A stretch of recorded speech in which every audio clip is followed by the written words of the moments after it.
Here we are, October 1st of 2025, and have any Hyundai or Kia electric vehicles this year received a major software update? No, they have not. This is besides the fact that I have been running since March an unreleased version of what should be coming in this software update on my 2025 Ioniq 5. I made a whole video about it. If you want to watch that, there's a link in the description. And based on this unreleased piece of software, we are expecting some significant changes to the way that route planning in Hyundai Kia's EVs will be working. You'll be able to set the charge level you will arrive at a charger with, as well as your final destination. Beyond these two improvements for EVs, we should be seeing some other things as well. Now, on Hyundai's update website, it has been saying that the April update had been paused months and months ago, and that the next update would be coming sometime in Q4 of 2025. And today I was looking on Hyundai's service portal for technicians at their dealerships, and there is a new document that leads me to believe that we are less than a week away from the release of this big software update. So let me show you the date as well as some of the things that are being updated. So first off, the last couple software updates that have come out for Hyundai and Kia, they have put out these kind of technical service bulletins for their technicians explaining what is included in the software updates, which is kind of separate from the change logs that they used to put out with their software update releases. Those change logs almost never included every little thing. We would all go through and find other little changes that weren't listed. And these documents seem to include basically everything, but here, I'm not seeing the changes I am expecting for EVs, but it does say in here specifically that some things aren't included in this changelog. So right off at the top, 2025 first navigation map and software update, which is kind of depressing considering it is almost the end of 2025 and we are just getting the first navigation map and software update. Now, 2025 Ioniq 5 and EV6 have had a few updates throughout the year, mostly enabling plug-in charge, but other than that, that's about it. This bulletin provides information related to the changes introduced in the 2025 first navigation map and software update. The changes may vary depending on vehicle type, model, and navigation system as described in this TSB. So that is kind of what I was just alluding to. Gen 5W, which is found on the older Ioniq 5 and Ioniq 6, versus CCNC, which is found on the new Ioniq 5, the new Ioniq 6, and the new Ioniq 9. They're used on all of Hyundai and Kia's products, so gas, hybrid, hydrogen, as well as EVs. So there's going to be a lot of differences. Obviously, the gas cars aren't going to have all the features that the EV cars would have. So that's why I'm saying specifically that this document is missing some things that I think are going to be included, but we'll get to that in a second. So applicable vehicles, 2020 through 2025 vehicles, all models that have the Gen 5W navigation system, which again, 2021 through 2024 Ioniq 5, 2023 through 2025 Ioniq 6, and then CCNC, which stands for Connected Car Navigation Cockpit, 2024 through 2025. Really, that should probably say 2024 through 2026 because there's already 2026s out there. The Ioniq 9 is an example of that. And of course, the 2025 Ioniq 5 and the upcoming 2026 Ioniq 6, but that car hasn't really come out yet in North America or in Europe, so that's going to have the latest update installed from the factory. Now, something I want to be clear about is if you have an older Ioniq 5 that has already lost access to BlueLink and you're not paying for it anymore, you are going to have to manually download this through Hyundai's navigation update website and app that you would install on your PC or Mac. And navigating to that website, which is update.hyundai.com, they just completely overhauled it within the last 24 hours because I looked at it yesterday and it looked completely different. So now you're going to be able to search for your VIN number and it will tell you what is the newest software version that you can install and download. So I'm happy to see that they've been paying a little bit of attention to this website because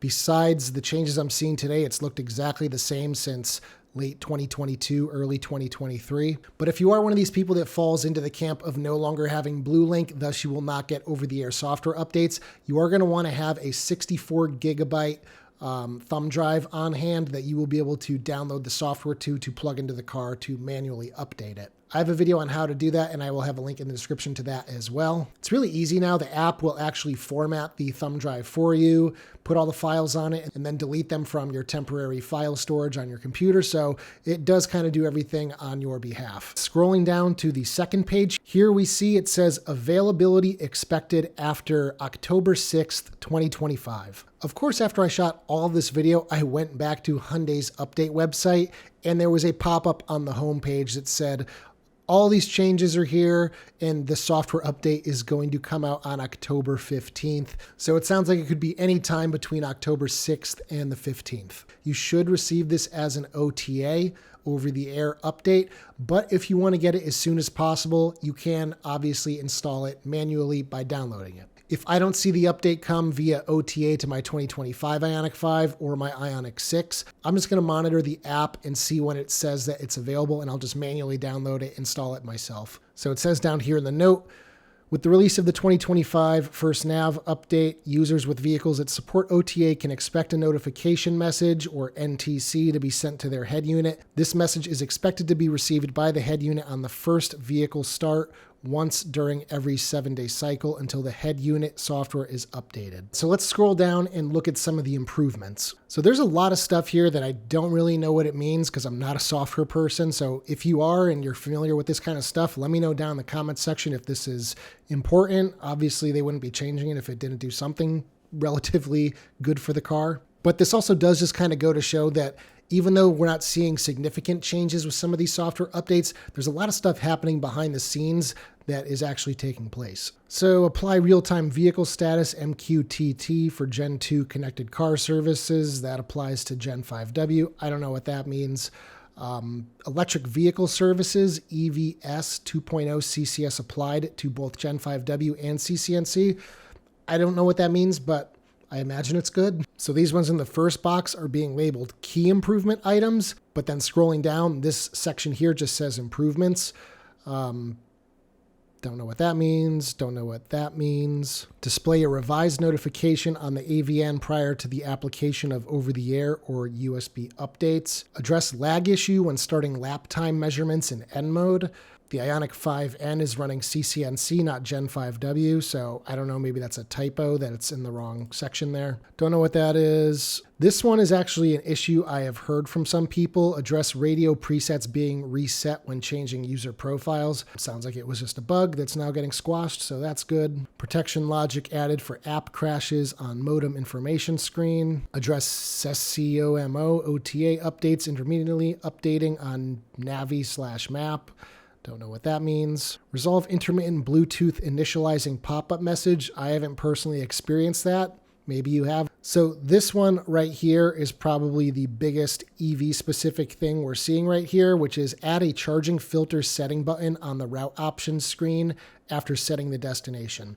And that's going to apply to Gen 5W. So I'm assuming for charging filter, they mean what power level you're looking for and what networks, because right now, as it is with the Gen 5W, if you want to change that filter, you have to go out of navigation into search and then points of interest, charging stations, and then you can filter there and then go back into navigation.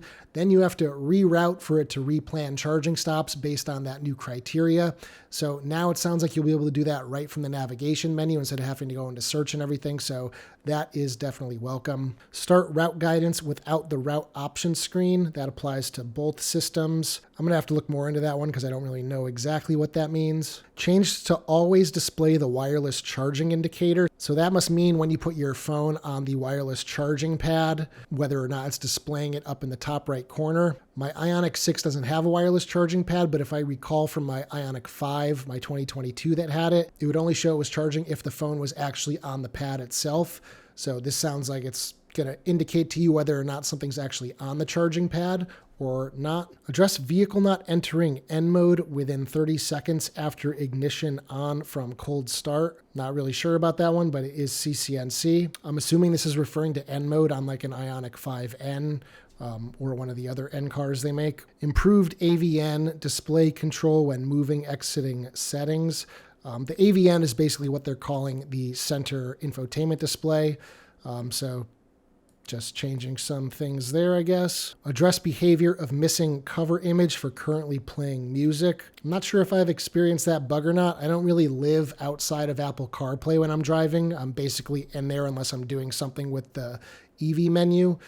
So I guess maybe if you have a thumb drive plugged in or Sirius XM or what have you, there might be an issue with displaying the art. But other than these few things, nothing major to report here.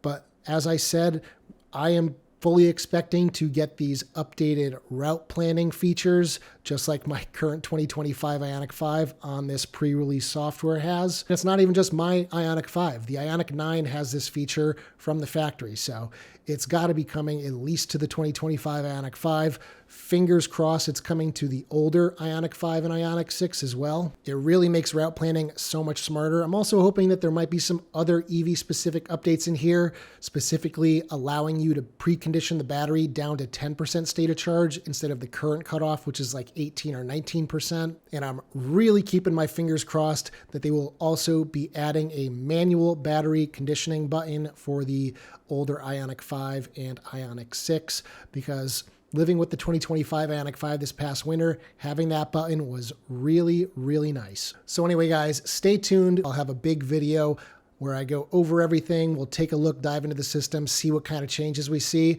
because I do have the older Ioniq 6 as well as my 2025 Ioniq 5, so I can check out both systems at the same time. Let me know down in the comment section what is on your wish list for the first software update of 2025. Today, October 1st, is also the first day that the federal tax credit is gone here in the United States. So if you wanted to get an EV and collect that tax credit, I hope you bought one before yesterday.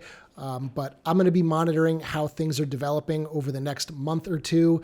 I'm going to put out a video relatively soon when Hyundai announces what their incentives are going to look like for the month of October. So we should see that in a few days. And we'll just kind of see what they're going to do. Are they going to continue discounting these cars? Are they going to just keep prices where they were without the $7,500 tax credit? We really don't know. So stay tuned if you're interested in finding out what that's going to look like. So if you guys like today's video, please give it a thumbs up. Please hit that subscribe button. Over 80% of you who watch my videos aren't subscribed. It would really help me out and I would really appreciate it. Check out my store for accessories for your Hyundai, Kia, or Genesis EV. All sorts of cool stuff in there. And as always, I will see you guys in the next one. Take care, everybody.